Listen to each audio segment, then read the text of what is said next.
ನೋಡಿ ನನಗೂ ಗೊತ್ತಾಗ್ತದೆ. ಅದ್ರ ಆಚೆ ನೀವು ಬರ್ಬಾರ್ದು, ಇದ್ರ ಆಚೆ ಅವಳು ಬರ್ಬಾರ್ದು. ಅದ್ರ ಆಚೆ ನಾನಿದ್ದೇನೆ, ಇದ್ರ ಆಚೆ ಅವರು ಇದ್ದಾರೆ. ಹಾಗಾಗಿ ಈಗ ನಾನೀಗ ನನ್ನನ್ನು ಹಾಗೆ ಮಾಡ್ತಾರೆ. ನನಗೆ ಸ್ವಲ್ಪ ಸಮಸ್ಯೆ ಉಂಟು. ಏನು ಸಮಸ್ಯೆ? ಹೇಳ, ಏನು ಕೇಳಿ. ನಿಂತ ಮುಖ ನೋಡಿದ್ದು ಸ್ವಲ್ಪ ನೋಡುವಾಗ ಅವರ ಮುಖವನ್ನು ನೋಡಿದ್ರೆ ಅಪಘಾತಕ್ಕೆ ಸಿಕ್ಕಿದ ಅವನಿಗೆ ನಿನ್ನ ಮುಖ ನೋಡಿದ್ರೆ ರಕ್ತದಡಿಯಲ್ಲಿ ಸಿಕ್ಕಿದಾಗ ಈಗ ಒಬ್ಬರ ಮುಖ ಇದ್ದಾಗ ಇನ್ನೊಬ್ಬರ ಮುಖ ಇರಬೇಕು.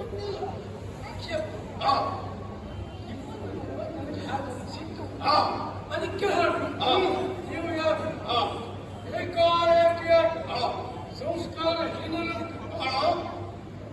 ಸಂಸ್ಕಾರಹೀನರಂತೆ ಅಂದ್ರೆ ಅದು ಹೇಗೆ ತೀರ್ಮಾನ ಅಂತ, ಯಾವ ನೆಲೆಯಲ್ಲಿ ತೀರ್ಮಾನ ಅಂತ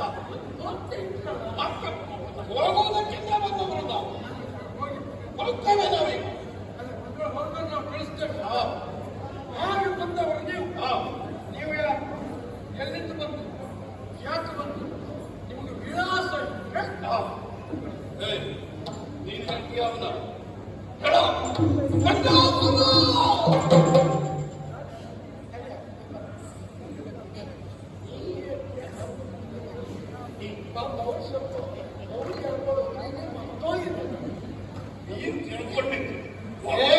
ಒಬ್ಬೊಬ್ರು ಅನುಭವ ಎಷ್ಟು ಗೊತ್ತಾ?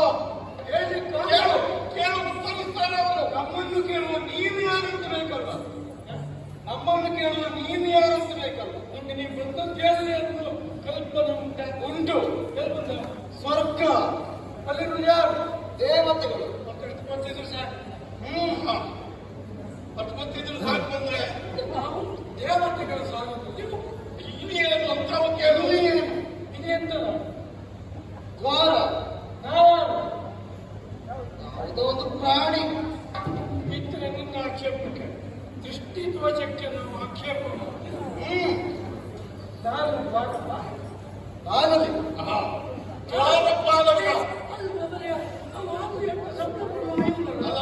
ಆಗಿದೆ ಯಾರಿಗೆ ಕೊಡ್ತಾರ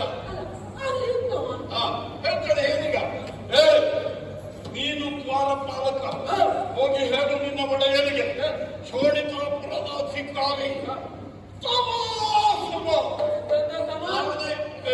ಸೋಮಕಾಸುರ ನಾನೇ. ಹೌದಾ ಹೌದಾ? ವಿಷಯ ಎಂತಂದಿಲ್ಲ, ನಿಮ್ಮನ್ನು ಪಡೆಯುವುದಕ್ಕೆ ಬಂದಿದ್ದೇನೆ ಅಂತ ಹೋಗಿ ಹೇಳು. ಯುದ್ಧಕ್ಕೆ ಒಂದು ವೇಳೆ ಈಗ ಅದಲ್ಲದ್ರೆ ಈಗ ಅವನಿಗೆ ಯುದ್ಧ ಇಲ್ಲದೆ ಹೊಂದಾಣಿಕೆ ಮಾಡಿಕೊಳ್ಳುವುದು. ಈ ದೇವಲೋಕವನ್ನು ಬಿಟ್ಟು ಓಡಿ ಹೋಗ್ಬೇಕು. ಒಂದೇ ಸುರಪೀಠನಿಗೂ ಕೊಡಬೇಕು. ಕೊಟ್ಟು ಒಪ್ಪಿಸಿ ಶರಣಾಗಿ ತೆರಳಬೇಕು. ಅಲ್ಲಾಂದ್ರೆ ಯುದ್ಧಕ್ಕೆ ಸಿದ್ಧರಾಗಿ ಬರಬೇಕು. ಹೌದು, ವಿಷಯ ಗೊತ್ತಿಲ್ಲ. ಈಗ ನಾನು ಹೇಳಿದ್ದಾದ್ರೂ ಗೊತ್ತಾಯ್ತಲ್ಲ. ಬಿಟ್ಟು ಕೊಡ್ತಾರ, ಯುದ್ಧ ಮಾಡ್ತಾರ. ನೀನು ಹೋಗಿ ಹೇಳು. ಕೇಳ್ಕೊಂಡು ಬರುವುದು, ಹೋಗಿ ಹೇಳುವುದು. ಹೇಳಿ ಅವ್ರು ಹೇಳಿದ್ದು ಕೇಳ್ಕೊಳ್ತಾರೆ. ಬರ್ತೇವೆ.